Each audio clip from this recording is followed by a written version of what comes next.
তো বন্ধুরা, এতক্ষণ ধরে যা দেখেছো বন মহোৎসব, এটা হচ্ছে আমার বড় মেয়ের স্কুলে। ওদের স্কুলে এগুলো পালন করা হয়।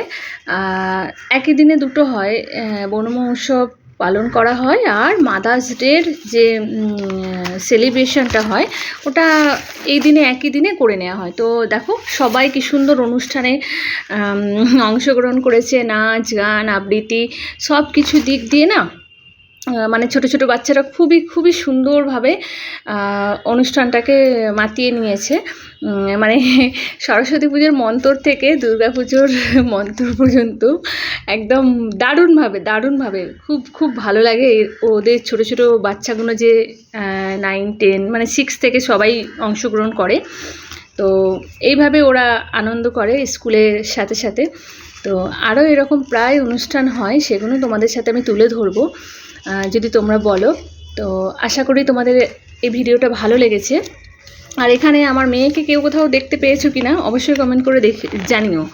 আর ভিডিওটা ভালো লাগলে অবশ্যই লাইক কমেন্ট শেয়ার করে পাশে থেকো। আর তোমাদের কেমন লাগলো সেটা কিন্তু জানাতে ভুলো না, কারণ হচ্ছে তোমরা প্রথম থেকেই দেখেছো আমি প্রথমে সাউন্ডটা কাটিনি, সেই জন্য তোমরা যাতে বুঝতে পারো শুনতে পারো সেই জন্য। দেখেছো ওরা কি সুন্দর নাচটা মানে কত সুন্দরভাবে করছে। এখানে সব ক্লাসের মেয়েরা আছে, মানে 6-এর আছে, 8-এর আছে, 9-এর আছে, সবাইকে নিয়ে আর কি, যে যেরকমভাবে গানের তো দেখেছো গানের মধ্যেও অনেকেই আছে। তো আমার মেয়েকে কোথায় দেখতে পেয়েছো কি না, চিনতে পেরেছো কি না সেটাও কিন্তু কমেন্ট করে জানিও। প্রথমে বাইরে আমাদের উৎসবটা হয়েছে, বনমা উৎসবটা তুলসী মাকে পুজো করা হয়েছে মহারানীকে, তারপরে ভেতরে অনুষ্ঠান হয়েছে।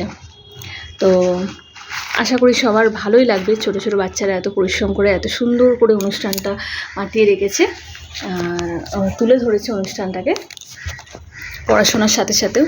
তো তোমাদের কেমন লাগলো অবশ্যই কমেন্ট করে জানিও। কিন্তু আজ এই পর্যন্তই। টাটা, সবাই ভালো থেকো, সুস্থ থেকো, টাটা।